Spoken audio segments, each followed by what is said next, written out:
Hello, my little ghouls and goblins. Welcome to Late Night, which is the show that you're listening to right now. But if you like shows and to be a ghoul and or a goblin, I'd like to tell you about an amazing live stream that I'm a part of on Halloween night called The Witching Hour. Our ghost host with the most, Susie Burhow, will be guiding us through a magical evening with guests like Tootie McNootie, Rachel Sam Evans, Olivia Gatwood, Kate Clover, and your girl Layton for a night of scary stories, music, goth TED Talks, and more. If you like deep cuts or any of the work that I do with VHSs or circuit bending, you won't want to miss my set. It's an incredible show that I am so excited about, and I really hope you can join us. And even if you can't join us on the day for the live stream, if you buy a ticket, the VOD will be available for you afterwards. Speaking of tickets, they're on sale now for $12 at witchinghourlive.com, and a portion of the proceeds from the show will go to the Ochre Project, which is a really awesome charity for supporting the Black trans community. You can also pick up some witchy merch that I designed. So if you ever wanted my art on a tangible object, we got 2 shirts and a hoodie, and you can also get a bundle with tickets. So you should go check it out. That's, again, witchinghourlive.com. All right, shilling over. Enjoy the episode.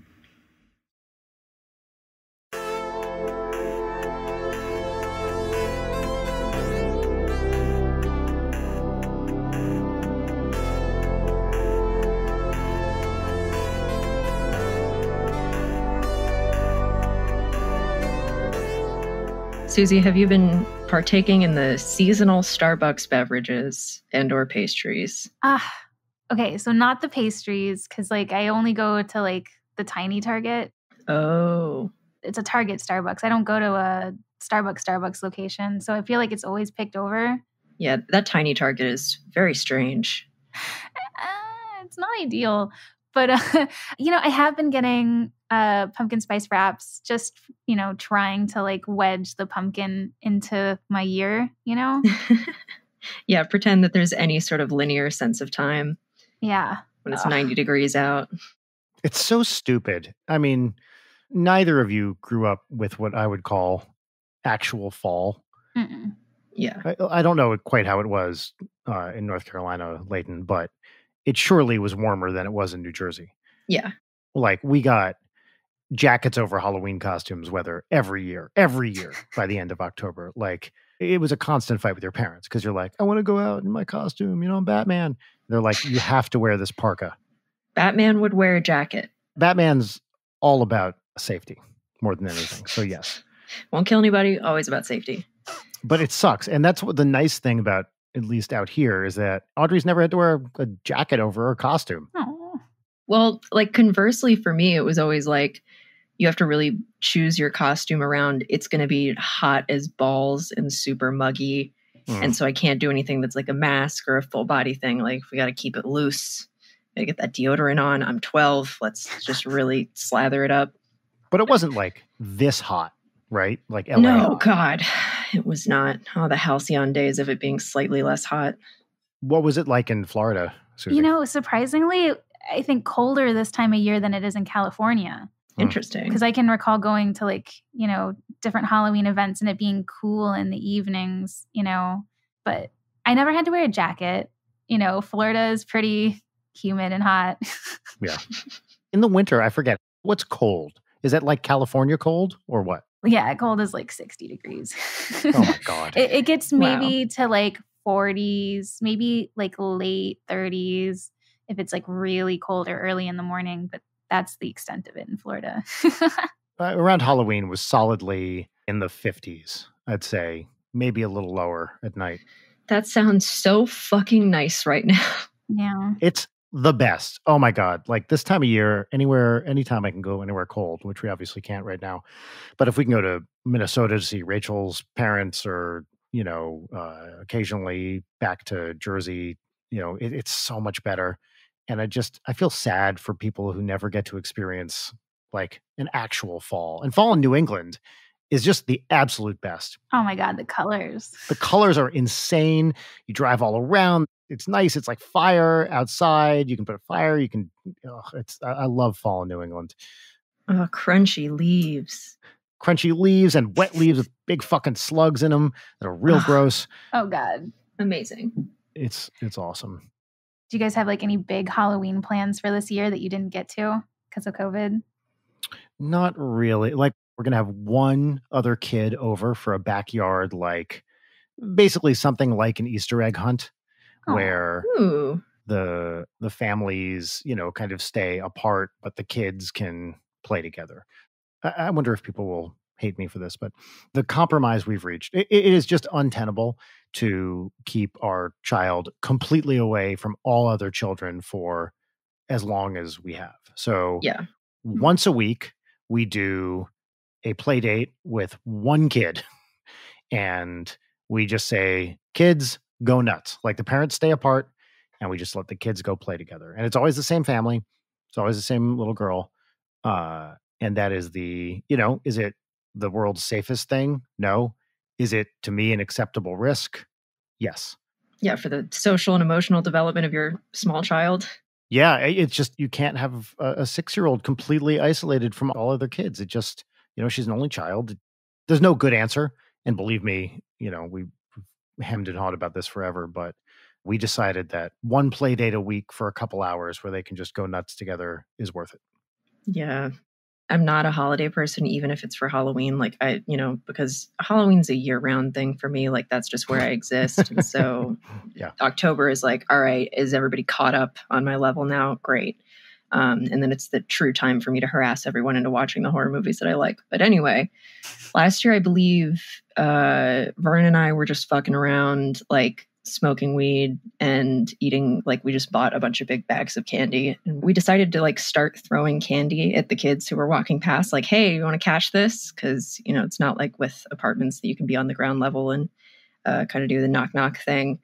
And turns out kids bad at catching candy. But there was one like very cute little girl who was like dressed as a fairy or something, like maybe 4 or 5. And we're like, all right, you ready? Catch. And then I threw it and it hit her smack just square in the middle of the face. And I just watched in slow motion just the change from this excited, hopeful, just like moon-faced child staring up at me to the moment of impact. And Vernon got it on video. And it was a real low point for me. So basically, our only big Halloween plans this year were to avoid me just yeeting a piece of candy directly into a 4-year-old's face. Was we were going to dress up as like fishermen and get like fishing poles and put little clothespins on the end and do like fishing from the balcony of like, hey kids, you want some candy? And like throw it over and be like, oh, I got a big one. That's a solid plan. Yeah, so that's not happening. I don't know anyone that's actually going trick-or-treating. Like, don't go fucking trick-or-treating. Yeah, you can hold off this year. And, if your kid is really upset that they missed out on trick-or-treating this year, maybe be like Brian and think of something fun you can do in the backyard and still make it happen, but safe. You, as the parents, you get your candy, you go into a room in your house, you close the door, have your child walk up, knock on the door. You're doing quick change costumes. You're going to the next room. We're simulating trick-or-treating. Get some funny wigs on. Just be like, oh, what are you supposed to be? And then do that every single time. Kids love it. Kids love it when you're just patronizing them. Here's what I suggest. And this is not my original suggestion. I saw this actually today. I thought it was great. Get your kid in costume and go fucking walk around the neighborhood and wave at people. Scream trick or treat or happy Halloween at people. That way they get to show off their costume and then get candy from some other source, like order it, have it delivered to your house, and then the kid gets candy and gets to walk around outside in their costume. Win-win. Yeah. Or you could have your kids at home, just like a couple of 7-year-olds and be like, all right, kids, we're going to watch The Exorcist. And then it's going to make them really interesting when they're older. I will say I am glad there's less Halloween this year because it gives people less of a chance to wear stupid election-themed costumes, which I think is a mercy for all of us. Oh, yes. The mercy of not having to see fly on Pence's head. Yes. Thank you. Yes. 100%. Or like, the 2-headed like Trump Biden or whatever. It's like, come the fuck on. What are you doing? That's such a good, like, okay, I don't need to talk to you. Like, we're good. We're good. We had a discussion. Rachel, loves decorating for Halloween and tricked out our front yard a little bit. Spooky skeleton hands, like a projector that projects little ghosties up on the wall, like a couple gravestones. And we had a discussion where I was like, gravestones? I don't know. And They say like R.I.P. and Happy Halloween and whatever on them. But I had to seriously consider whether that was okay. Like, not will people be mad? That I don't care about. But like, do I feel morally okay putting up a gravestone in a year when, hundreds of thousands of people worldwide have died of a bad disease? So Yeah. we put them up, and maybe that makes us bad people. But at least your yard looks great. I don't think it's a bad thing. Graveyards exist regardless. Correct. Yeah, ignoring death doesn't make it go away. No, yeah. I have a question for each of you. Brian, I think I've asked this of you before, but what are each of your like best Halloween costumes you've ever done? My go-to for years in junior high school was Rasputin. And I would put on a monk robe. I think I've mentioned this before on the podcast. I was obsessed with early 20th century Russian history when I was like 13. So I would dress up as Rasputin and walk around and consult the Tsarina. Not that anyone dressed up as Alexandra or whatever.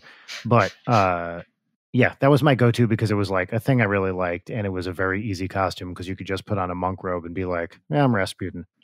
I've never been great with costumes.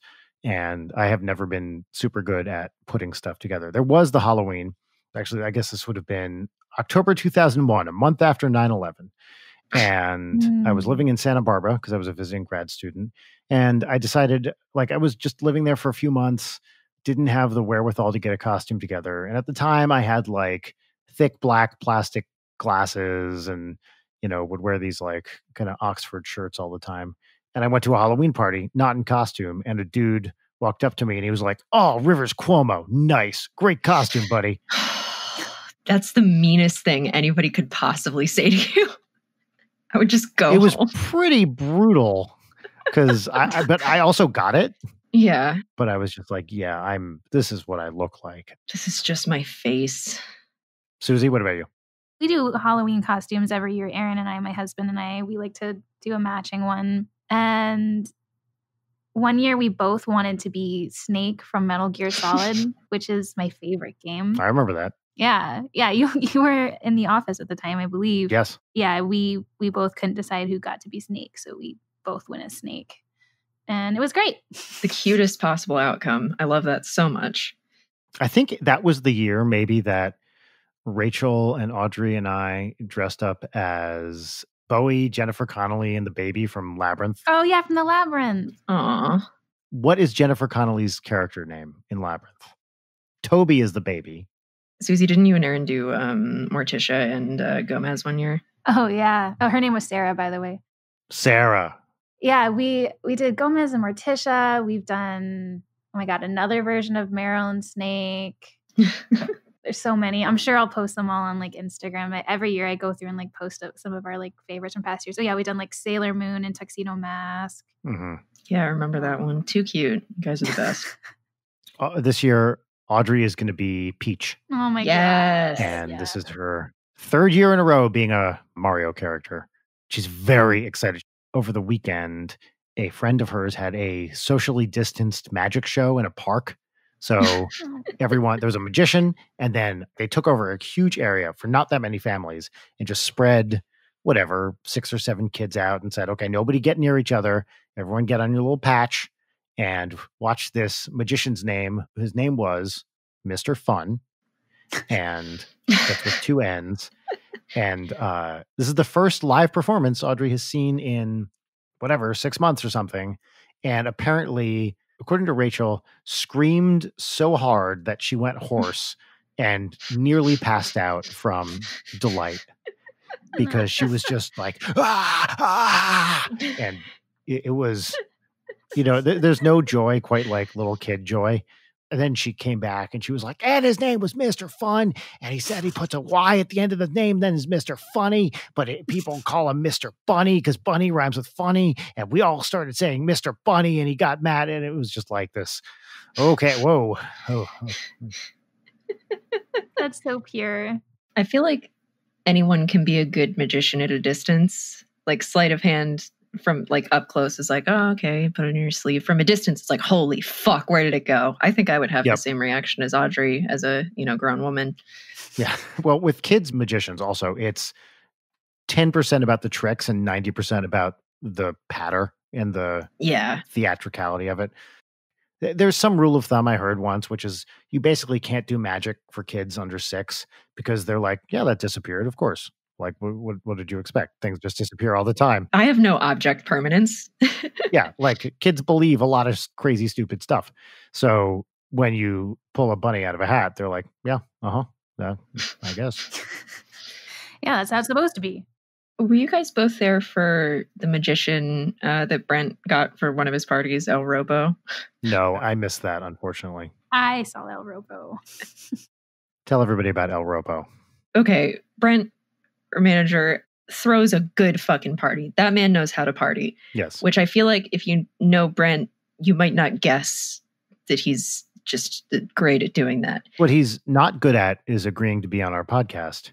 Unfortunately. Yeah, what the fuck, Brent? So Brent, second week in a row. That's the opposite of Brentertainment. You know he's listening to this on his walk home right now. Like, right? As he smokes a cigar. You know it. He better be. I give him 10% of what I make. Like, listen to my fucking podcast, Brent. Somebody add him. Don't add him. He'd hate that. No, add him. Definitely add him. He loves harassment. Anyway, he throws a great party. I mean, add him so we can listen to this and hear us talk about the bartender lady he always gets is fucking awesome. Anyway, they got a magician to come to this party of drunk adults, and we ate it up. Like, I cannot express the sheer collective joy. No, but this guy was actually good. Like, he was actually good. Because his patter was like depressed cowboy shit, which, do I remember much about his magician set? No, I just remembered watching Jory Griffiths' face jaw on the floor. Just like agog with delight. At one point, a helicopter was passing overhead, and he like quickly covered up whatever trick he was doing, and he was like, "God damn, Chris Angel coming to steal my tricks again." And I was like, no. He was so funny. That is fantastic. He also, though, was an accredited magician at the Magic Castle, and got us to go there for a dinner party. And we got to go to the Houdini seance room. Oh, that room's awesome. He followed through? Yeah, Whoa. He followed through. But yeah, the Magic Castle, by the way, if you ever get a chance to go, you absolutely should. I've been wanting to go for a long time. Were we talking about this with Kate Gammon, who was on a couple of weeks ago? She said they've been doing Zoom shows, and they're amazing. Yeah. Oh, man. There's so much creativity coming out right now. It's a real renaissance. Yeah, speaking of which, it's almost as if there's a certain live show happening on Halloween night that we'll discuss later in this episode. Discuss it now. Why not? They're going to forget about it because we're just doing such quality bits and having a little friendship over here for an hour and a half. I figure we leave it as a parting thing. A little spice, a little taste, a little foreplay. No, not that. Too creepy. We'll circle back around. There's a thing that we touched on for a second that we very quickly moved on from. Speaking of your Rasputin costume, have you seen Rasputin's dick? No. Oh, no, but I've heard about it. And what I have heard about it is it had a large wart on it. Well, that's the claim is that Rasputin was very good at sex, in part because of a large penis with a pronounced wart on it. That is the rumor. I got to drop this in our text chain. Oh, no. I don't know about this. This feels aggressive. There you go. My gift to you. Oh, there it is. You know, that still doesn't look human. This is going to disturb you, though. Oh, there it is. Where is this? The Mutter Museum or something? It isn't. That was my first guess. It's the Museum of Penises. Oh, that's the thing. Where is that at? My room. That's really Rasputin's dick? What? Yeah. It's the Icelandic Phallological Museum. That's awesome. Well, who would consent to that? Me, right now, publicly. I've just put my dick in a jar? Yeah. I mean, I guess if you were a guy with a huge dick, then yeah, absolutely. Yeah, this is what I'm saying. Like, after I die, anyone is welcome to take my penis and put it in a jar and preserve it and use it to scare people. All right. We'll make sure that is carried out. I'm sure that Rachel will make that happen for you. Rachel has no say in this decision. I'm putting this in the will. It's the only thing in the will. Yeah, that's it. It's like, whatever happens to the money, I don't care. Just like kind of do something, whatever. It's just one paragraph that gives very detailed instructions on where my preserved penis in a jar is going to go. Yeah, Susie, I think you and I have talked about this before, but I think it's really fucked up that like legally you can't will your body to your family. Like if you want your family to have your skull, like you legally cannot do it.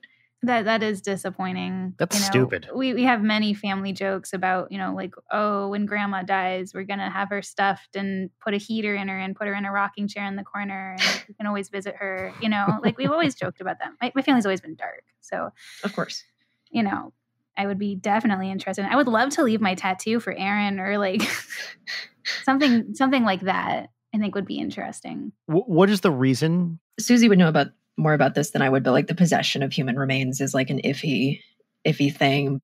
Okay, first of all, my body, my choice. If I'm dead, I want my family to have my skull and it's going to be in my will that it's going to sit on the mantle and I want it to look out judging. Mm-hmm. Or alternately, I want the rest of the body ashes forged into a knife and then my progeny will use that blade to strike down the man who killed me. Wow, I love this. This is very poetic. Which is going to be me.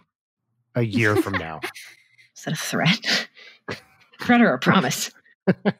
Well, there might be some listeners in other countries like listening right now who are like, why can't you do that? Because you can do that in my country. And I think we should probably make it clear that in America, there's very strict rules on what constitutes a burial. And that most, people do go through with a complete burial process where their remains are left somewhere else and not kept. So do we know what the reason for the law is here? Is there an obvious history of it? Was it some mortician's lobby or something? I mean, I'm sure it has a lot to do with body snatching. Have you heard of like Burke and Hare in Scotland? And yeah, of course. They were the stealing bodies from basically fresh graves and selling them to medical schools. And I think that's why we have it in practice today. Like, for example, in some states, you can have a human skull in your possession, but it has to be older than 100 years and be used for medical study. And it's super common, actually, to find human skulls or teeth or remains online because dental students still to this day use them for their classes. Right. That makes a lot of sense. Yeah. Yeah. I mean, it's a little morbid. I'm sure it would bother some people. Oh, another big part of it is there's no like legal way to skeletonize human remains for private ownership is like part of it. There's like abuse of corpse laws that are like, nobody fuck this, but that also applies to like, yeah, you can't have your mom's, femur or whatever. But then it's also like, yeah, you can't just like, you gonna skeletonize that shit on your own? No, you got to get somebody to do it for you and nobody will do it. How do you do that? Dermicide beetles would probably be the fastest way to do it. That's what most taxidermists would do to clean the flesh from bone. But you can also put it out in the woods, put like a cage over it so that insects can get into the, let's say, leg for this example, and eat it, but no animal can drag it away. Yeah, like body farms. Yeah. Body farms are really interesting. I would love to get a tour of one sometime. That's awesome. But yeah, there's so many interesting things about just like the burial process and the death process. And if you guys ever want to talk about any of that stuff, I am here for it. Right now. Presumably, Susie, you are maybe even, you know her, Caitlin Doughty. Do you know her? I do. I have a couple of her books. I'm a fan. I think she's great. I was going to ask, do you know her personally? I don't. So she kind of runs in similar circles because, I do the oddities flea market and a couple of things with my store. Right. Yeah, that's why I asked. I figured you two have a lot in common. Oh, yeah.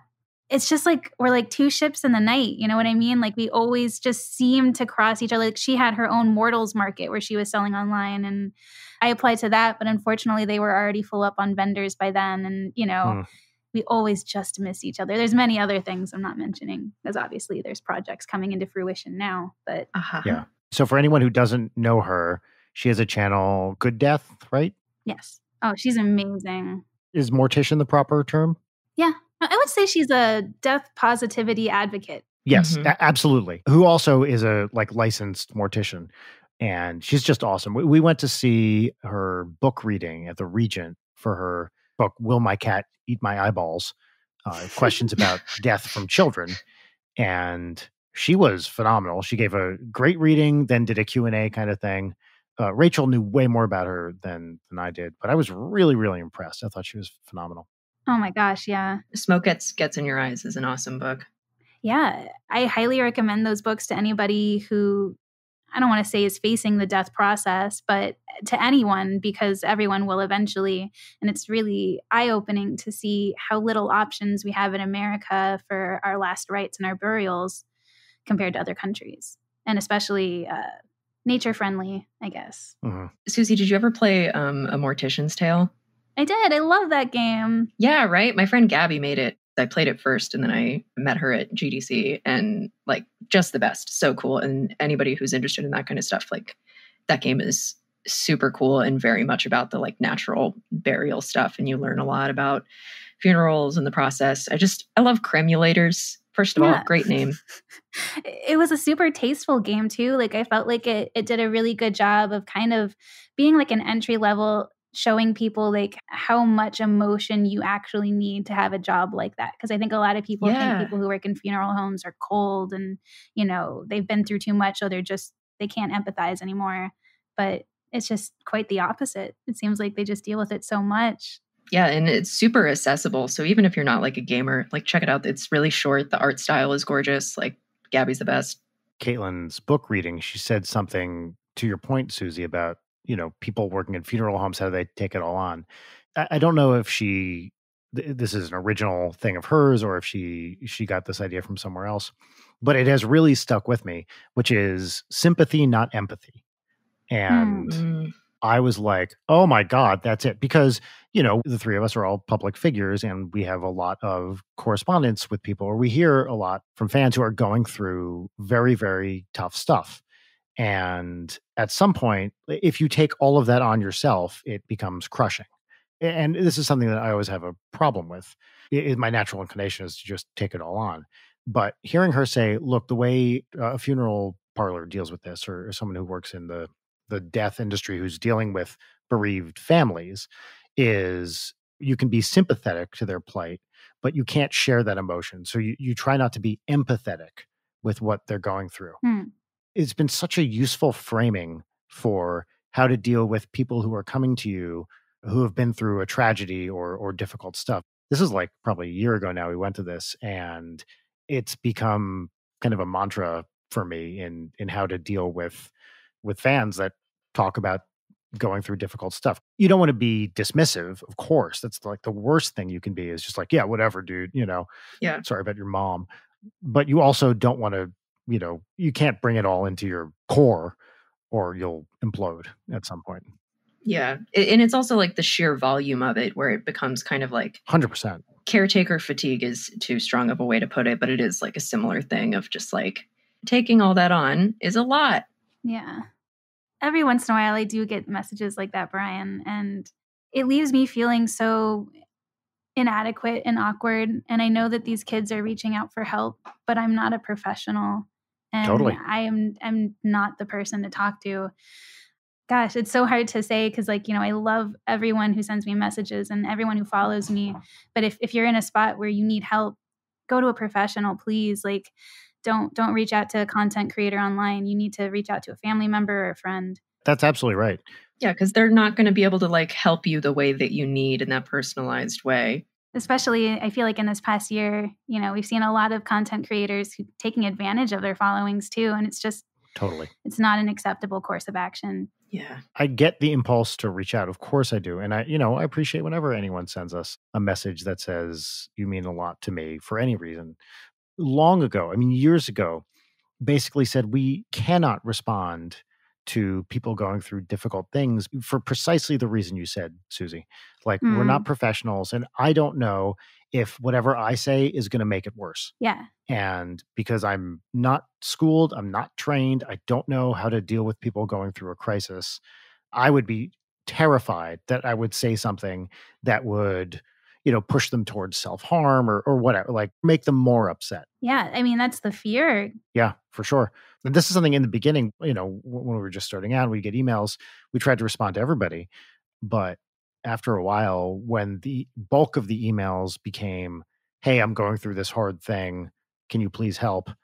There's just almost nothing you can do. And this is a pretty real discussion. I've never talked about this publicly.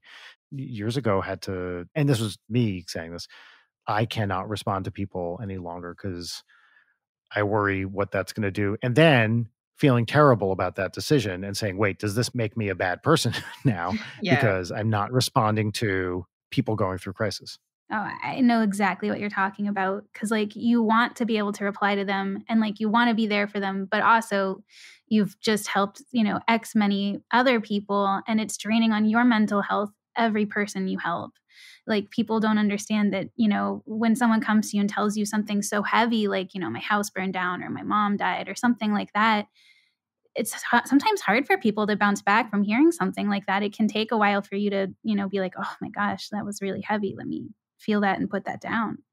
Yeah. And that comes back to the like empathy versus sympathy thing of like, it's one thing if it's like friends or whatever, like you want to be there for your friends and take care of them. But when it's sort of like an unsolicited, no matter how like well-intentioned or, just kind of like needing help, like it becomes like a whole load. Because I definitely, like, you do the thing where you want to be a good person and you want to respond and you want to help. And then it just kind of becomes like that feeling of helplessness where you feel like it doesn't even matter what you say, like whatever you do will make it worse, or like, is it inadequate? Or there's just like, maybe they don't respond. And then it's a big question mark of like, oh, fuck, I don't know what happened here. Yeah. Well, the not responding thing is huge. And this is something that I felt from the beginning too, is when we'd get all these emails saying, hey, can you watch this video and give me comments? Can you send me these stems, whatever. And I responded to everybody. And like 10% of people would even respond with a, hey, thanks. At some point, it's just like, well, why am I writing all these people back? Not that you're doing it for the thanks, but you're just like, did you get the thing I did? Even it feels like you're shouting into the void. Yeah, exactly. So there's also a disincentive to respond to people, even with positive stuff, because you're like, well, no one fucking writes back anyway, so who even knows? I mean, I understand everything you're saying, Brian. Like, it's a very vulnerable thing to talk about online too, because not many people like talk about their boundaries with their fans and, Right. what they're comfortable with. And a lot of people just assume that they can send you anything. On like a similar topic, I had to stop talking about paranormal things online because I used to tell, like ghost stories or things on my channel. And I got an influx of mail at the P.O. box of people writing me about their ghost stories. And I'm not just talking like, oh, I got like 10 extra letters this week. I'm talking like I got like 100 letters a week, like of people telling me their ghost stories. Oh my God. A lot of them, though, it was very clear that the person who would send the letter was having a very hard time with their home life, in a lot of really bad situations I was reading. And it's so upsetting and it puts you in that place. I had to just stop talking about paranormal stuff altogether because I just didn't want to deal with the mounds of, I don't want to say depressing letters, because a lot of them were uplifting and a lot of them were very kind and sweet. But, the ones that know the right buttons to push or that, are so sad, they just stick with you. I get it. Yeah. It kind of comes back around to like, a lot of times I think people don't expect you to ever see it. Right. Like there are a lot of people who do that, and this happens so much with like shitty comments too, where it's like, okay, you're just yelling at me. But like, if you call them out, they're like, oh, I didn't think you would see that. I'm a big fan. Or just like, especially when it's people who are clearly working through some shit, it's like, okay, you clearly needed to say this to a therapist or to your diary. But like for you, you've spit this into the void that is like a person that you look up to without thinking about the like, that's just kind of like going up to somebody's house and leaving something on their doorstep. And it's like, okay, all right. Yeah. Like there is that interesting element of like, they won't see this. I literally, and maybe this is a generational thing, I don't know. Obviously I'm older than both of you. Leaving an easy comment on something someone did was never an option for me growing up. So maybe this is part of this, but I do not understand why you would ever, ever, ever leave a negative comment on anything anyone does, period. Like Maybe if they're, I don't know, inciting violence or something, like something really horrible, racism. Okay, let's take that off the table. I'm talking about like a pop culture thing, like someone Yeah. puts out, a movie reaction video or something. Why the fuck would you ever leave a negative comment on that? You're doing no one any favors by that. I even if you didn't like it, why would you do it? I don't get it fundamentally. Yeah, I've never done it in my life. No. I can offer you a perspective on that. I grew up in a really tough situation, and I was kind of a bully growing up. You know what they say, like bullies are the ones that need love and attention the most because Right. they're acting that way for a reason. And I feel like it's kind of true. And from my perspective, online comments are from people who are extremely unhappy with their own lives because you're right. I'm not in my best life possible right now, but even in this light, I can't imagine leaving a mean comment. No one is right now. Yeah, even in my worst light, I can't imagine leaving a mean comment to somebody because I know that they might read that. But I know that in my darkest days, I would have. So that's where I imagine these commenters are coming from. I can't even imagine responding to like someone else's tweet who wasn't like a friend that I knew personally. Like when you tweet something and you get all these replies. I've never ever done that to someone I don't know. Even that level of interaction is foreign to me and is not foreign to a lot of people. So that maybe is also a generational thing. Maybe it's a temperament thing. I don't know. I think it's a generational thing because, I see a lot of people my age have problems talking on the phone. They would much rather text. Mm-hmm. Even just a generation older, my brothers don't understand that. They think calling is way easier and more efficient. And why would they text when you can call? So I do think that each generation is getting a little bit more faster and easier at communicating online, for sure.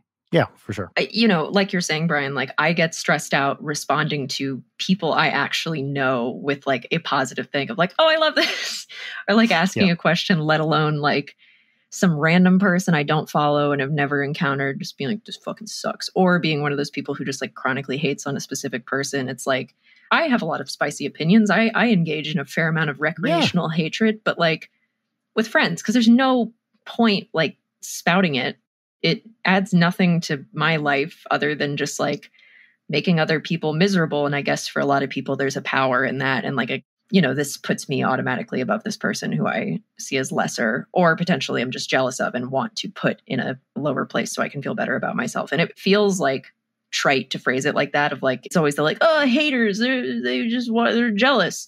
But like, it kind of is that a lot. If you're in a good place in your life, you're not doing that shit. Yeah. Let's use the most prominent example on Twitter right now, our stupid fucking president. People who respond to him, they're like, shut up, idiot. It's like, what is that accomplishing? I fundamentally don't get it.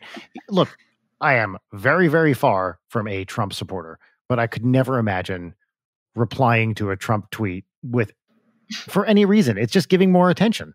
Why would you want to direct attention to that? Yeah, it's like, I'm going to dunk on this so I can feel cool on the internet. Like, it's not productive. And I think it's sort of like this, how do I put this? It's a tendency that especially liberals seem to have, and I say this as a very left person, of like, with Republicans, we can gotcha them. It's like a whole generation raised on the Colbert Report and the Daily Show, where it's like, thinking that the worst thing you can do to a super conservative person is like calling them out on hypocrisy or just like, calling them stupid. And it's like, they don't give a shit. Like this is such a like namby-pamby, ineffectual thing to do instead of like actual policy or activism or like whatever the fuck. Like this is useless other than to people who are already on your side. Yes. And it just directs more attention. If you want to amplify their voice, respond to them in any way, even negatively. It's not like Twitter is like, well, it's a -1 because you said you suck, idiot. It's like, no, it rewards engagement. And then we'll show that tweet that you disliked to more people. It's very, very stupid to do it. I mean, I really feel like there's a psychological reason for it because like, I feel like when you click on a comment and you want to look at the replies to that tweet, you're scrolling through because you're trying to see if people are agreeing with you. And if you see, instead, if you clicked on Donald Trump's tweet and you see everybody saying, oh, Donald, you're the best or whatever, you know, you might feel like, oh, shit, maybe I'm overpowered here or left. But everybody else is, you know, leaving their comments because they want to be heard, I feel like. Yeah. So, like, I think it is the overwhelming majority is displeased. And that's why it's showing up so much more common in his comments. But yeah. Can we all agree, on a lighter note, that the new threading on the Twitter app is stupid and makes conversations much harder to read? What's the new threading? I don't know. It's bullshit. Every new thing is just like, hey, do you guys want to go fuck yourselves with a rake? Like, that's our new Twitter feature. Would you enjoy that? And it's like, no. I am so over social media. I'm scared of social media anymore. It's hard to even use it, you know? Yeah. So the threading, it's like if there are replies and then replies to replies, they kind of put everything in like its own weird, like an actual on-screen bubble. And it makes it, to me, very, very difficult to read. Maybe I'll get used to it at some point, but I do not like it right now. Just on Threads in the first place, I think that threading is such a like scourge on Twitter. It's like, this is a microblogging platform that's intended for you to do a quick little thing and it's out. Not, here's my 30 tweet thread. It's like, just fucking write an article. It's not what the platform was built for. And this is just like a cumbersome, like frustrating thing to read that like by nature forces you to compress really complex topics into like the pithiest way possible. And like you lose so much subtext and so much meaning. If it's like my friend doing a thread about how they feel like shit, I'm like, all right, yeah. All right, let it out. I disagree a bit. You're right. The article will be better for long thoughts no matter what. But it is nice. Like, I like a good Twitter thread where it's like kind of a little serialized story. I can get with that. I'm not saying that I don't like them. I just think most of the ones that I see when they're bad, which I think they're overwhelmingly bad, there are good ones. I mean, as with anything, there are good tweets, there are bad tweets. I was just going to say that I am still very on social media because I still run every social media account for everything I do. So there's been very little escape for me from it. Well, I'm lucky that one of those accounts is NSP, which just does stupid jokes all the time. Yeah. And sometimes I schedule them ahead of time. Most of the time, I just think of something and then put it out there. Usually it's the word ass or penis or something. Okay, I was very proud of this. I woke up, this is maybe Saturday morning, maybe Sunday morning, I can't remember. And it occurred to me that Mambo number 5 and Rambo number 5 are one letter off from each other. And I was like, they should have called the 5th Rambo movie. First of all, I didn't realize there was a 5th Rambo movie, but I looked it up. I think it was called Last Blood or something stupid. And I tweeted from NSP about how it was a missed opportunity to not call it Rambo number 5. And that tweet did very well. So occasionally I have these little, stupid joke insights where I'm like, oh, that's the perfect thing for a Ninja Sex Party tweet. And those are fun. This has been Inside the Poster Studio. Yes. Legitimately, one of my favorite things to do is post a middle of the night tweet and then just see how many responses I get that say, go to bed, why are you up? This woke me up. And I'm just like, turn off your notifications at night. But I really loved random, 3 a.m. pointless tweet from NSP. That's one of my very personal joys. You should just tweet out from NSP some night at like 3 a.m. Like, are you awake now? I actually muted on my Twitter the phrase go to bed because I got so tired of seeing it. Yeah, Brian, I was going to text you something at 2 a.m. last night. I was like, you know what? I'm not going to do this, but I will send you what I was going to text you with no comment. By the way, you can text me anytime because I turn my ringer off at night. And so it will not wake me up. Me too. Like, I guess you also are a friend of Matt Watson, who I almost exclusively receive texts from at 4 a.m. Yep, 4 a.m. It's either a very odd meme or it's like a very sincere question. And those are the 2 lanes with Matt. Yeah, or it's like, I'm outside your house right now. Which I got one time at 4 a.m. while I was in Germany. I was like, dude, I'm in fucking Germany. That guy's the best. Are you putting this in our group text? Yeah, it's loading. What is this? Vor Ninja? So, for some context, I made a new friend over the internet, and it's been very nice. And Allie and I and this friend have just been like hanging out on Discord, and it's just been like delightful. It feels like old internet, just like learning about somebody who is just completely outside of your bubble. But we're all fucking weird. And so the Discord chat last night, because we were on a voice call. And so, the really only evidence of this shit is what's in the chat. And I'll read you a variety of things that are in there. So we went from Sonic Vor to like feeder fetish content to Sexy Frollo from Hunchback of Notre Dame, and then Esmeralda's feet, and then Diva Cup forum posts, and then excerpts from this website from the 90s that was the Teens for Satan e-group. Is that a real thing? Yes, it absolutely is. And then finally, a dude into a frying pan that was lit and frying. Wow. Yeah. Flipping it and taking a bite. Oh, God. So around 3 a.m., because I went to sleep at 5 a.m. this morning because I forgot to take my medication and was just delirious all night. I was like, okay, everybody, we are going to play a game now. You're going to open up DeviantArt. I'm going to put 1 minute on the clock, and I need you to find the wildest Vor fan art you can possibly find. And we all did that, and it was really great. And then out of curiosity, I was like, Brian Wecht 4? And then here we are. Oh, this is supposed to be me? Yeah, it's you. Oh, wow. The red headband threw me off. You couldn't tell by the ninja outfit? Well, there's lots of ninjas out there. But here's what I was going to tell you. So you sent me this thing, which is Vor fan art of myself that says Vor Ninja. Twitter at Vor Ninja is not taken. Get that shit right now. Right now. I just Oh my God. Do we have like a vorninja.com or like .biz? vorninja.com. This is a terrible idea. Okay, that can't be reached. All right, that's positive. That's good. That's for the best. Should we take this? We should take this. I think you should. I think you should make it right now. vorninja@gmail.com. Before this, did you check Gmail? This is exciting. Okay, guys, you're listening to this real time. If you have the Vor Ninja Gmail account, please let us know. We will buy it. We will be paying top dollar. All right, Vor. Let's see. God damn it. Here, okay, create your Google account. It's available. What? No, it is not. Yeah, it is. All right, podcast listeners, you can email me at vorninja@gmail.com.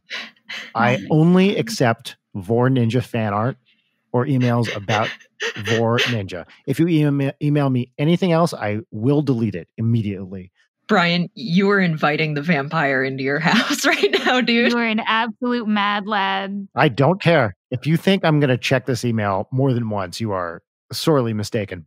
So this is an open call to everybody on the internet to email vorninja@gmail.com. I, Brian Wecht, the original Vor Ninja, by the way, will check that email, and I will look for only things about Vor Ninja. Anything else, I don't care what it is, will be deleted without me even looking at it. All right.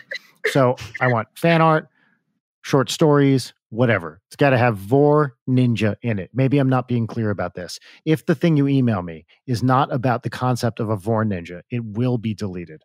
vorninja@gmail.com, at Vor Ninja on Twitter.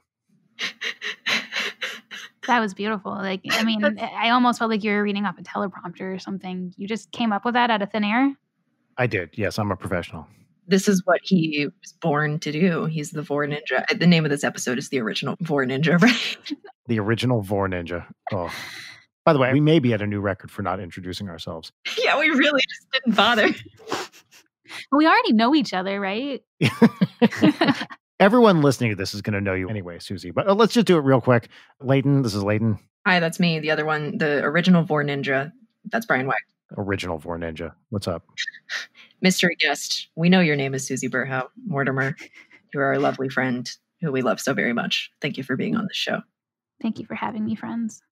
For some reason, I had a line of dialogue in my head all weekend, which is a very, very posh British person saying, let me see if I can get this right. My sexual proclivities are unusual, but I think you'll agree. Everyone leaves satisfied. It's just some British man astral projecting into your head. How did that get there? I don't know. Vor, okay, this is what I was going to ask. Is that a real, actual thing, or did the internet just turn it into a thing once some, jerk off heard about it? Are you asking if people eat other people so they're big in their belly and move around? I'm not asking that. Oh, no, they don't do that. But I think that the fetish is real. Like, I do think that there's people that like that. Brian, yes. That's what I'm asking. Don Bluth was hard for Vor. It's a real sexual thing. Yeah, it is. I feel like I'm blown away every year by a new fetish that I didn't know about. Mm-hmm. Have you ever gotten on your videos, Brian or Leighton, somebody asking if you guys like sneezed in that video? Because that was the strangest thing I think that happened to me. This has never happened to me, as far as I've seen. Somebody was leaving like comments on like my videos for a while, just being like, hey, did Susie sneeze in this video or on every video? And I was like, that's weird, but whatever. Finally, one day I was like, I should Google what that means. I don't understand that. Turns out it's like a fetish thing. Like, I couldn't quite understand it, but apparently the sound you make when you're orgasming is very similar to the sound you make when you're sneezing, or like just like the feeling that you have, I guess, for momentarily. So people like to clip that, and they were uploading me sneezing onto sneeze porn sites without telling me. What? Okay, first of all, you just said sneeze porn sites, so we should all, I don't know, treat ourselves to a fine hot chocolate. But oh my God, that's upsetting. Yeah, Allie was telling me, like, literally last night, just that, like, people would be like, can you sneeze again but moan after it? What? Yeah, there's, like, people who get cameos like that. You pay to, like, get a cameo from somebody, and they'll be like, can you sneeze in the cameo? It's like, no. Okay, I also want to put out there, by the way, I am willing to sneeze in any cameo that anyone books me for. I will 100% moan after it. No question to ask. I don't care why. I will sneeze and then moan in any way you want. Find me on Cameo. Book them sneezies. Hell yeah. You get your bag. There's no shame, man. If I'm getting paid, I'll sneeze for you. Yeah, anyway. I am kink shaming if you're going to unsolicited, non-consensually pull somebody else into your weird thing. Like, that's not okay. Yes. Yeah, that was a sucky way to find out what that was about. Yes, totally. One of the first conversations I ever had with Dan was we were in the office crunching on Dream Daddy. And as we know, there were many dildos in the Game Grumps office that I think were mercifully trashed in the move. And there was like a Bad Dragon one that was hanging on the whiteboard for a really long time. And I think Dan just came out and was like, what is this? And I was like, oh, is that an ovipositor? And he was like, what is an ovipositor? And oh, well. Literally one of our first interactions is me being like, oh, hi, Dan. An ovipositor is a special dildo that you put eggs in so you can insert the eggs inside your person. And there's multiple types of eggs that you can insert inside of your person. There's rubber ones that are like little balls, and then there's gelatin ones so you can crush them up. Oh, no. I mean, I can't believe he pretended he didn't know what that was. That's the part that really shocks me. What? Crush them up? Yeah, so you get the mold to make little gelatin eggs, and then you slurp them all into your orifices, and then you do some Kegels or whatever the anal equivalent of Kegels. As long as you're not hurting anybody else, knock yourself out. I agree. Yes. Oh, wait. Teens for Satan e-group. Yes, tell us about the Teens for Satan e-group. So I just have a folder on my browser that's just weird/creepy websites that I just save shit in. And it's like, I've been maintaining this for years. That is very on brand. Yeah, of course. And so when I'm on Discord calls or whatever, and I want to find some cool shit to share, like I just run in there and click at random. Anyway, Teens for Satan e-group. I found, I was going to try to get into and join the Teens for Satan e-group, but it was a locked Yahoo account. And I'm also not a teen. Anyway, so the group description was Teens for Satan. This group is for 13 to 19-year-olds who wish to establish a relationship with Satan. The group is moderated so Christians cannot infest and or try to push their lies. High priests and high priestesses of Satan are online to answer questions and post sermons of interest to teens. Topics of discussion include demons, magic, satanic witchcraft, and much more. For more information, please visit www.joyofsatan.com. Rule number 1. We know Satan and his demons are real beings. If you are LaVeyan or feel otherwise, do not push your beliefs here. Wow. Okay. Wow. So they're really drawing a line in the sand against fake Satanists. Yes. Number 2, people who sympathize with and or support the enemies of Satan, and then they list a bunch of other religions, will be banned. Number 3, blasphemy against Satan and or his demons will not be tolerated. 4, if you believe Satan and his demons are evil, this is not the group for you. Find another. 6, do not try to promote individuals, groups, or organizations who bash the joy of Satan. Your post will be deleted and you will be banned. And then, like, the real bummer one is 7, anyone who posts advocating anything illegal will be banned. What? Exactly, right? That's disappointing. Do you know the band Future of the Left? No. They're a great band. They're basically like a Welsh kind of modern punk band. They have an album called Travels with Myself and Another, which features a track called You Need Satan More Than He Needs You, which is really fantastic. It's about a couple very middle-class parent Satanists who, they're going to a satanic orgy, but the babysitter cancels and that sort of thing. I love that. This album, Travels with Myself and Another, is easily top 5 albums all time for me. It's very unlike a lot of other music I listen to, but it is fucking great. I love it. I love that the entire end of this song is just, but does it fuck like a man? Yes. It walks like a man, but does it fuck like a man? Significant overlap with the band McCluskey, who I forget exactly what the lineup was, if it's all the same people or if it's mostly the same people or whatever. But McCluskey is also great, but I like Future of the Left more. Is it like Oingo Boingo-ish? No, it's much, much harder and punkier. Although they do have interesting time signatures. It's like weird lefty, intellectual, ironic hardcore. Sounds awesome. I'm so down. It is awesome. Yeah. I think we're about to say the same segments thing. Oh, we were about to say the same thing. Yay. Jinx, I'll be a Coke. Shut up for the rest of the podcast. Yeah, let's do segments. I think that would be great. Excellent. Would you care to introduce your favorite fucking segment, Brian? Oh, Leighton. Yes, I would. Susie, this is a real joy. I'm already worried. It's something that you enjoy. It's always the clue. So this is a segment which is our pop culture recommendation segment.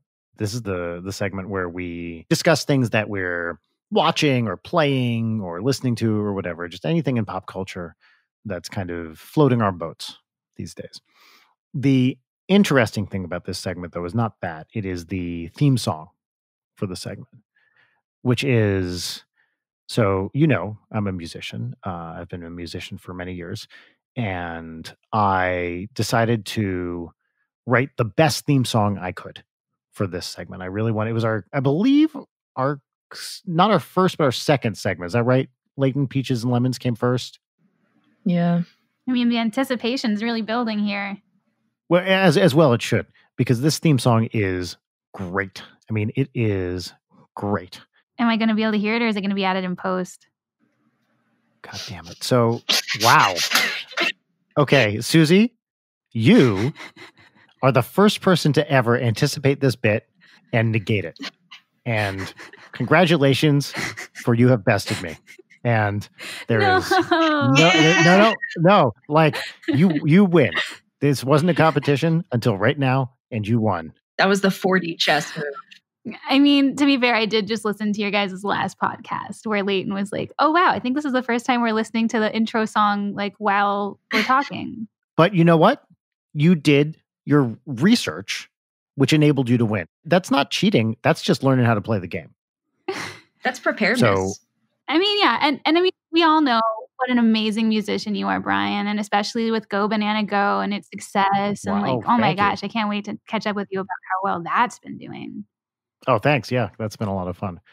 Well, see, now you're making me feel even worse because not only did you kill my bit, you're complimenting me. So it's like that. Wow, I just have no response. Like you beat me at my own game, and now you're rubbing it in my face by being extra nice. And you're evil. Well, I mean, I can finish and go into my pop culture recommendation, what I've been listening to lately. Sure. Let's play the theme song to What's Poppin' right now. What's Poppin'? All right. Go ahead. If you actually played it just then, it would have been really funny. I was hoping it was going to play right then. Now, I'm just out of commission now. I don't even know what to do anymore. No, it's going to like interrupt me. I know it. Now I'm terrified. Susie, what's poppin'? I'm so tempted to do it as soon as you start talking. I'm so tempted to do it. I know. I'm tempted to not even start talking about it because I feel like I'm going to be interrupted. The psychological warfare is so strong with you, Brian. I promise you I won't play it when you start talking. I promise. Okay. So I've been petitioning. What's poppin'? What's poppin'? This is the only time this bit has ever worked. Oh, that reminds me of the IT Crowd Game Boards opening segment they did. Yes. Oh my God. Game Board. Yeah. That's a great intro. I love that I can hear both of you clearly in the intro. Love that. Thank you. Beautiful. Susie, what have you been listening to lately? So I've been like petitioning. It's going to start again, isn't it? I promise you I won't play it again. Do it, Susie. Just say it fast. So MTV, I've been petitioning MTV to get the Unplugged series like out on CD for a while now. And not that I'm the person solely responsible for this, but they recently put some of the Unplugged MTV albums on iTunes finally. Oh, wow. And I got the, like Nirvana Unplugged, Korn Unplugged. Well, classic Nirvana. And yeah. Pearl Jam is coming soon to iTunes. But yeah, I highly recommend all of those to anybody, especially the Korn one, because I really love how they took their music to a worldly sound. I feel like it's like so underrated. It kind of gets like swept away by the Nirvana Unplugged, but check them out. They're really good. Of course, you have that really great like In the Pines cover with Nirvana. Like I fucking love that performance. Aaron and I were talking about it yesterday in the car because it came on and he was like, did you know that people were upset about the Nirvana Unplugged? And I was like, what? Why? Like, how could they? Like, this is the most legendary. And I remember that. He said it was because they didn't play their hits. They played kind of what they wanted to play. Like people wanted to hear, like It Smells Like Teen Spirit, or whatever. People are babies. But that's not what this is about. This is the artist's moment to shine. This is their recognition, their moment. I have talked for years with Dan about doing an NSP acoustic album called Ninja Sex Party Unbutt-Plugged. And he has never agreed to do it. He doesn't want to do it. It might be the title. But because I know that the minute you said that, there were thousands and thousands of girls out there screaming, wanting this and would love this. But maybe the title is the thing that Dan didn't like. It might be, but it is literally the only thing that is non-negotiable to me for the album. So if we don't do an acoustic album called Unbutt-Plugged, I refuse to do an acoustic album. Yeah. Wow. I mean, I get that. Yeah, I got to have my standards. You got to stick to your artistic rights. That's right. Layden, what's poppin'?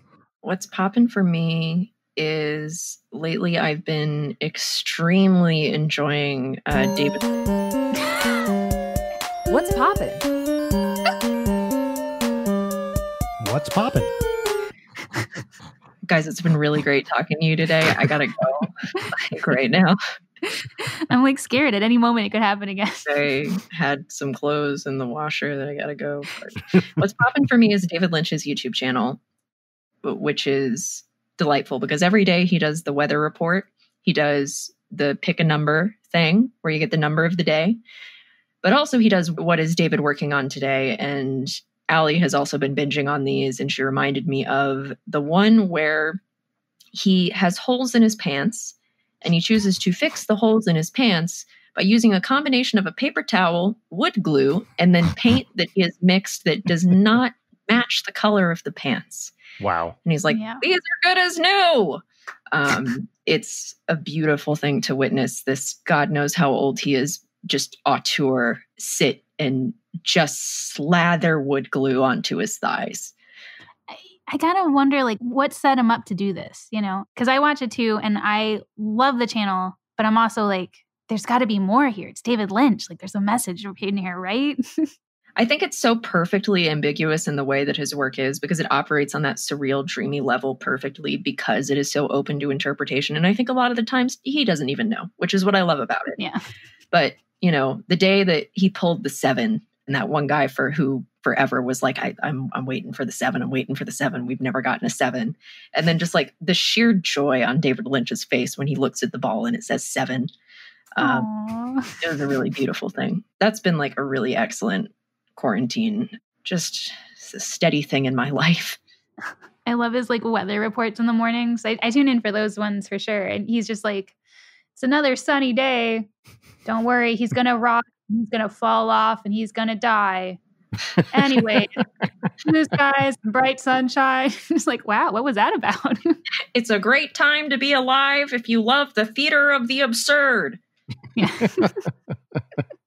It's so fun. Yeah. He's a treasure. He seems so kind and personable in those videos. I hope he's just as nice in real life, you know? Yeah, I would hope so. Brian, what's poppin'? What's popping for me is the 1980 George Benson album. What's poppin'? Did you get it yourself or was that late? I don't know what's funny. I don't have soundboard privileges. That was I was me. literally frantically looking through my Google Drive so I could start playing it on my end. I just thought it would be a stupid bit to do.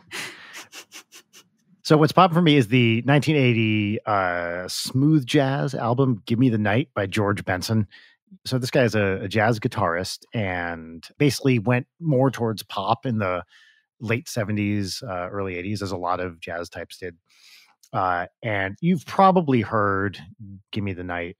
And there's music in the air and don't remember Give Me the Night. It's like this smooth jazz classic, right? It's really, really great. Because as I mentioned several times on this podcast, I don't know if you heard me say it, Susie, I'm working on a smooth jazz album that Commander Meouch is producing. Hell yes. And so I've been listening to, for the past like year, trying to find these like kind of style guide tracks where I'm like, that's what I want this album to sound like. And late 70s, early 80s, George Benson is right up there. Wow. So this whole album was produced by Quincy Jones, who's amazing. But Give Me the Night and several other tracks on the album were written by Rod Temperton, who you might not know the name, but you know his music because he wrote Thriller, he wrote Off the Wall, he wrote a bunch of other, I think he wrote Rock With You maybe, a bunch of other classic Michael Jackson songs. He's an all-timer songwriter. All these smooth jazz albums, like everyone who plays on it is just a complete shredder. It's got Lee Ritenour on guitar, Herbie Hancock, George Duke. It's just the best. So listen to Give Me the Night, the single and the album, George Benson, 1980. Fabulous. Shall we segue into peaches and lemons or just peaches? Absolutely. Okay. Oh yeah, I didn't prepare any lemons. No, we don't do them anymore. I would like to return to them eventually, but with the emphasis on it's the pettiest thing possible, like no serious lemons, just like a thing that is a petty gripe. How about this? If Biden wins, we can do lemons again. All right, yeah. That's a late night promise. Okay, great. Oh God, I hope we do lemons again. Oh, before we leave, what's poppin'? Just want to say it was the 20th anniversary of Linkin Park's album Hybrid Theory. And it's always a good time to listen to that album. Wow. I have never heard that album. That's a genre of music I really don't know much about. That was the first concert I went to. Really? Yeah, Cool. I'm so connected with Linkin Park and like that alternative music scene. Before I even like understood what the lyrics were about or anything, I was so into that scene, and it's amazing. I've stuck with the same musicians pretty much my entire life now. What age were you when you saw that concert? I had to have been like 10 or 11. It was the Family Values tour in Florida. They came with like Stone Temple Pilots and Static X and like so many amazing bands. They don't do tours like that anymore, I feel. You know, like I almost feel like top of the music score has gone a different direction. Yeah. Like you don't see like huge pushes for musicians like Michael Jackson or Britney Spears anymore. I hope Britney Spears is okay. It seems like there's a lot going on over there. I do too. I worry about her. So I got in trouble, if you heard last week, Susie. I said poor troubled Andy Dick, and Leighton quickly corrected me that he has done very many bad things. But I feel like I can say poor troubled Britney Spears. Yeah, that's fair. That's fair. Okay. She deserves happiness and love and to hang out with her cool sons. If you like have the time to like look into what's happening to Britney Spears, no one really knows for sure until she comes out and says herself. But it seems like she's kind of a victim of her own fortune, and you know she just can't. No one can help her, and it's really sad. I mean, a machine that chews up and sexualizes young women and then spits them out and then demonizes them for having like valid and understandable trauma from that experience, you know. I mean, I remember like websites like counting down the like seconds until she turned 18 when she was legal. Yes. It was so disgusting. So awful. Like, and being a young girl though, growing up and seeing that, it also like made me feel like that's what women equated to. Like, Of course, yeah. Totally. it's terrible that it happened on a cultural level like that. Yeah, like where's Chris Crocker? Leave Britney alone when we need him. Yeah, right? I wonder what Chris Crocker is doing. Anyway, Hopefully living their best life. I You hope so, know, yeah. It's a tough year. Hopefully they're still in the Britney movement. I wonder if they are. Are you Wow. Googling this, Leighton? Yeah. It's on Instagram, 1 million followers. Oh, wow. Sober, dog dad, Sagittarius with a moon in Cancer. Yay. Oh, hell yes. Oh, fucking awesome, dude. This is great.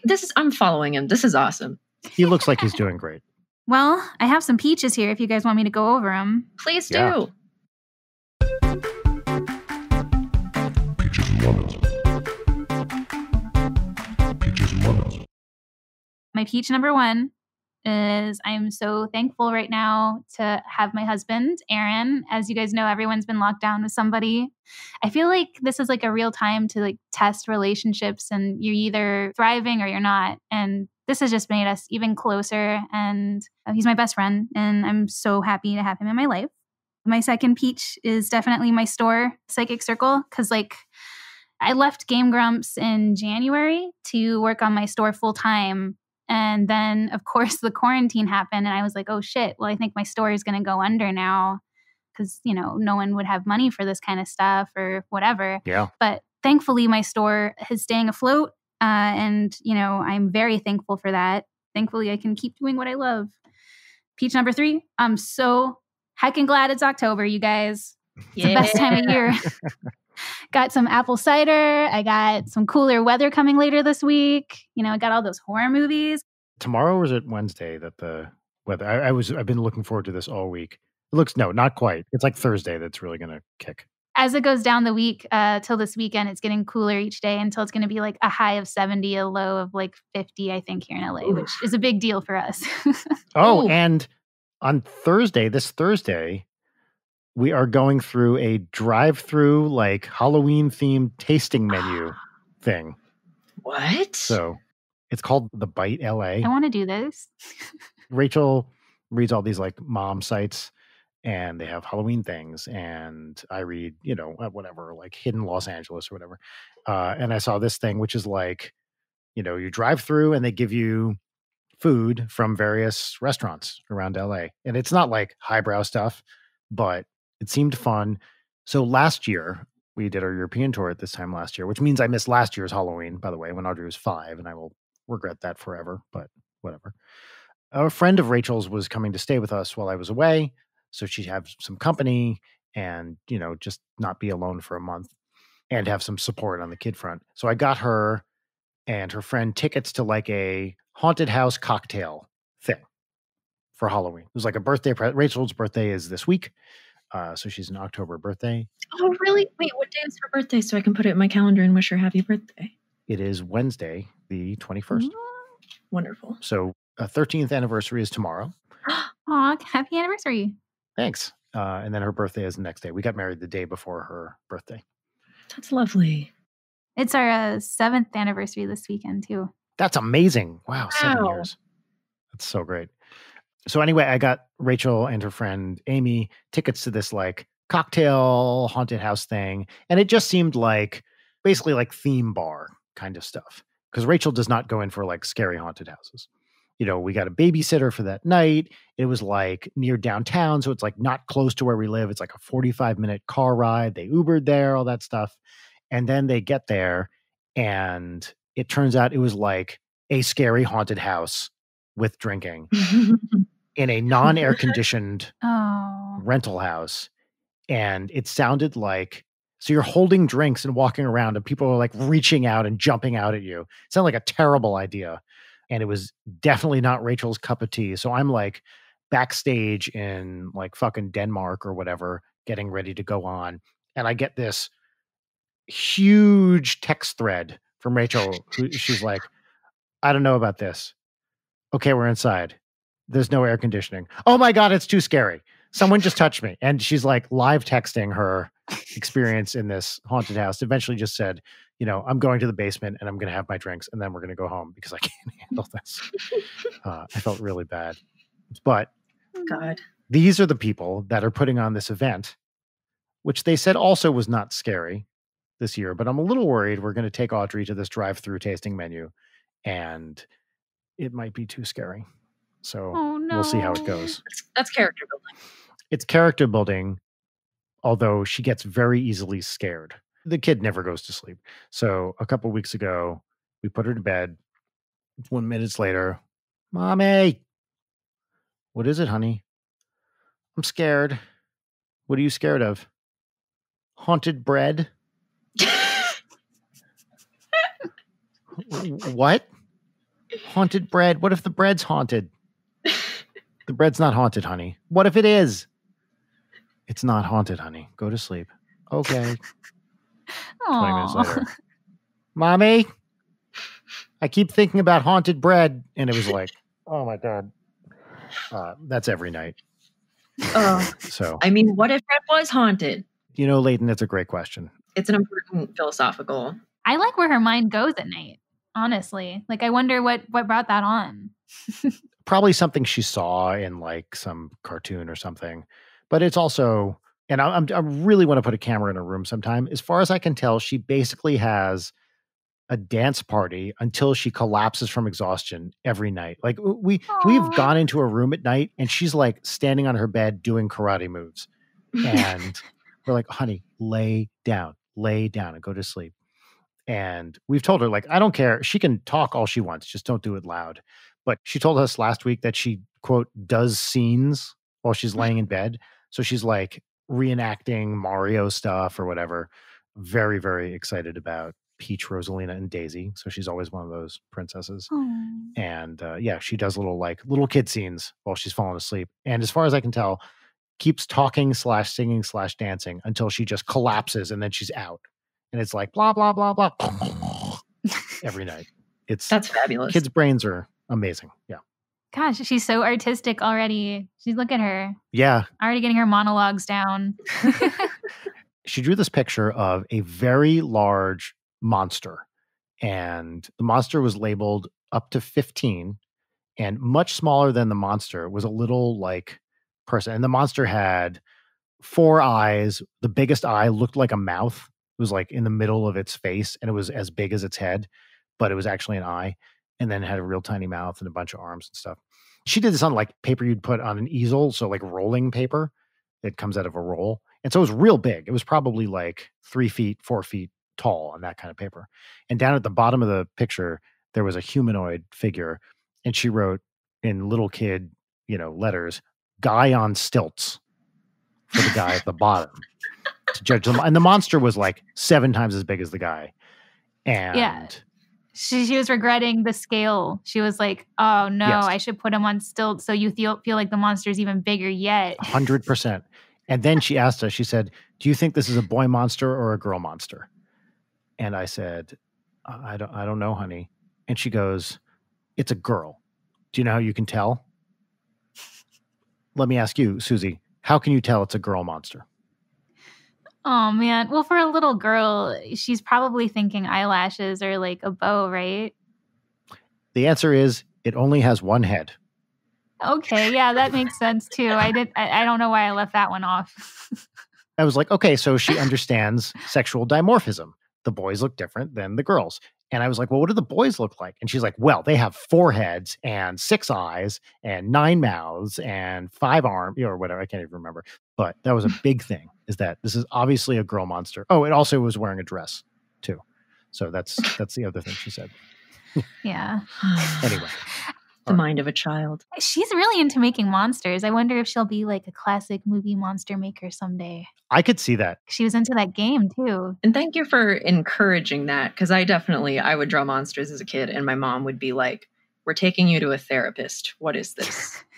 Oh, no, we love it. Monsters, aliens, whatever. Yeah, I think it's the best. The best part about it too is they always come with some elaborate backstory, because she totally does what I understand is a stereotypical like little girl thing where everything she does comes with a very complicated social hierarchy that exists only in her brain.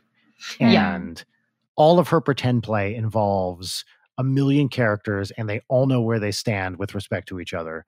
And there's like shifting power dynamics constantly.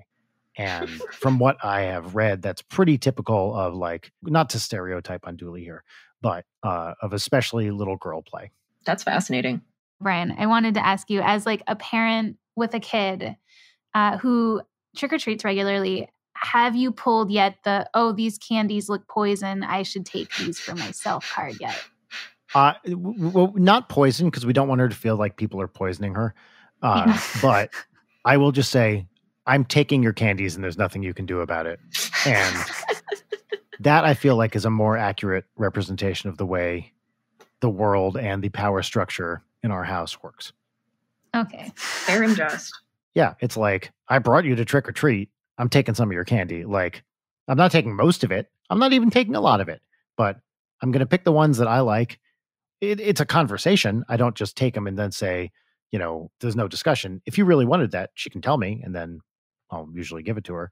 But the fact that I am taking some of that candy and she is powerless to prevent me is a fact. And I'm going to take some of her Halloween. And honey, that's how taxes work. Yeah. Fill out a Oh, W-2 man. for this candy. Yeah. I brought you there. I get some of your candy. You can't stop me because this is what it means to live in this house. All right, tight. Layden, mind you, I just talked forever. So why don't you? Yeah, sure. My first peach is, I haven't had a lot of time to do it, but on the weekends or if I just have a little down moment, I've been doing more like resin craft stuff. And it's really fun because it's so hard to get right. And I'm still such like a noob at it that so much shit happens on accident. And each time it's a learning experience where I'm like, oh, okay, so I won't do this first. This UV lamp, I got to keep it going for like a really long time or they come out tacky. But like the beauty of that is you also get the happy little accidents. Like today I made this little skeleton hand that first of all, I was like, oh, I'm going to make like a pale pink with this dye. So I'm going to do like 1 drop of pink and like a bunch of drops of white.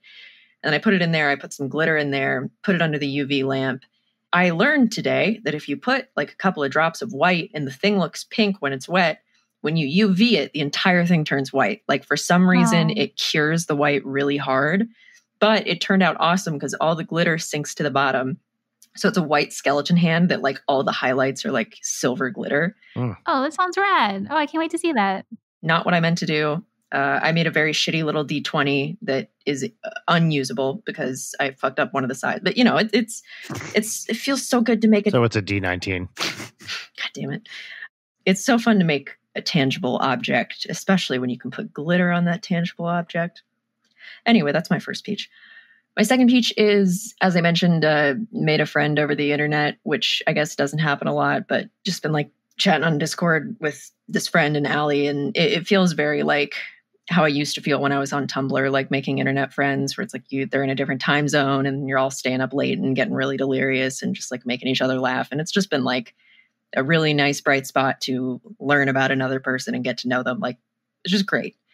My third peach is I got to have a nice hot McDonald's fry last night, a large McDonald's fry. And like, I've been thinking about last meals a lot. I was reading the Wikipedia page for like a list of people who were executed as last meals, which first of all, fascinating.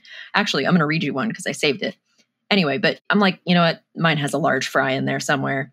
Also, this should be a segment on the show where we ask people what their last meal would be. Oh, I like that. Yeah. Anyway, so this guy, Lawrence Russell Brewer, is a murderer in Texas, executed by lethal injection. Here's what he requested. 2 chicken fried steaks smothered in gravy with sliced onions, a triple meat bacon cheeseburger with fixings on the side, a cheese omelet with ground beef, tomatoes, onions, bell peppers, and jalapenos, a large bowl of fried okra with ketchup, 1 pound of barbecue with half a loaf of white bread, 3 fajitas with fixings, a meat lover's pizza, 3 root beers, 1 pint of Bluebell vanilla ice cream, and a slab of peanut butter fudge with crushed peanuts. Brewer's request was granted, but he refused the last meal when it arrived, saying that he was simply not hungry, prompting Texas to stop granting last meal requests to condemned inmates. Oh my God. For everyone? Wow. Yeah, you get a standard amazing. prison meal, whatever it was that day. But I love that this dude was like, fuck it, I don't want a last meal. I'm just going to like troll these guys. Oh, I didn't hear that they stopped doing it altogether. Wow. Yeah. But it's a really fascinating list just going through. Like some people go really crazy. Some people are like, I just want a single olive or like a whiskey and a cigar. One person requested to like, it was some meal and then I want to watch all 3 of the Lord of the Rings movies. Like very, very interesting and grim because it also has what the mode of death was and all that shit. I think it totally makes sense that he would not be hungry when that would come. Yeah, it's like, well, I'm going to get killed by the state, but you want something to eat? Like, it feels like it's like one of those situations where they were just like, oh, they'll never make everything that I want, so they'll never go through with it. And then they showed up with all of it and they're like, we're actually doing it, dude. It's scary. Wow. It's such a strange tradition. But yeah, we don't need to get into capital punishment chat, I guess, because this isn't capital punishment cast. Anyway, those are my 3 peaches. Succulent, juicy, delicious peaches. I think that we should celebrate making any friends outside of school because, like, that is a feat. So congratulations on making a new friend. Thank you. It was very exciting. We met him in a very, very strange way that I'm not going to tell you, but it makes it Ooh. all like so much cooler. Like this is what happens. You know, I'm also not going to say how I met these people, but I met some people through some very strange avenues, like some real morbid shit.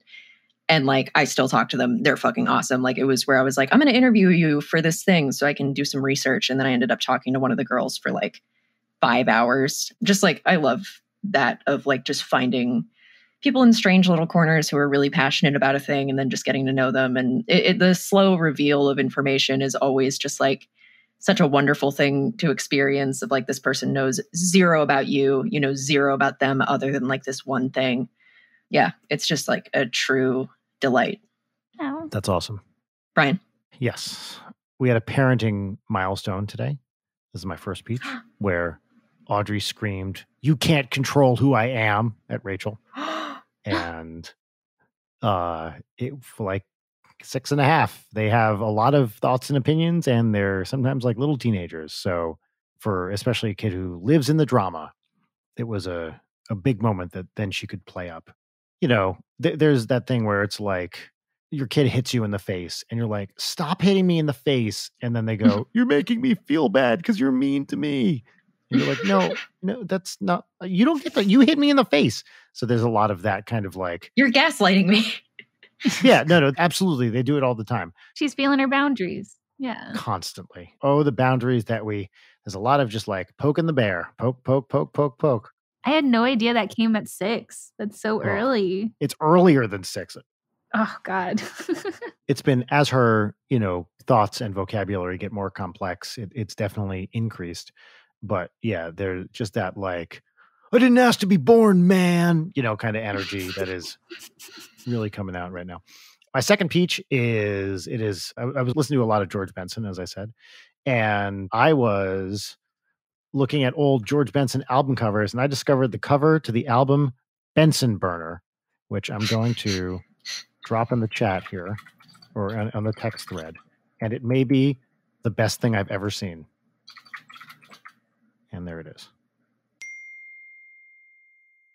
Oh, I like that. The coloring is cool. It reminds me of this like biggest jump scare in Silent Hill where you like open a door and I forget her name, but there was a girl's head in there just staring at you and it's very terrifying.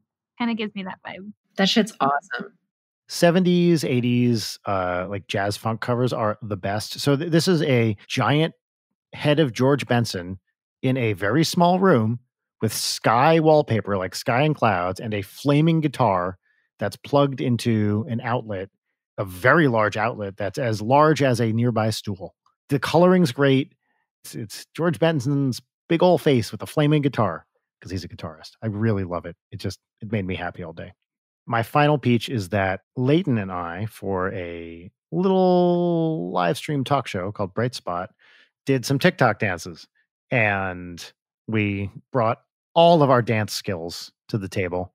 Mm-hmm. And to say I learned the would you say WAP or WAP? WAP. WAP. WAP. I learned the WAP dance or parts of it. And it was primarily me humping the ground and then kneeling while I shook my ass. And then took a recording of WAP. And every time, instead of them saying wet ass pussy, I put myself saying NPR over it. Right. Because the way this was pitched to us, they were like, hey, we want to do a segment in this where it's like, what if NPR got onto TikTok and you two are the most like NPR people that we know? Like you could do the voices. And we're like, yeah, fine, sure. Yeah. Sure. It was fun. So Bright Spot was really cool. I'm very proud of our friends who like just slaved over putting that show together. Like I was really happy to see it go off without a hitch. Oh, it looked amazing. It was great. And Rachel was the audience member. Yeah, that was so amazing. She did great. She's the best. She's so funny. So fucking funny. And Anthony Carboni tore it up. All of them.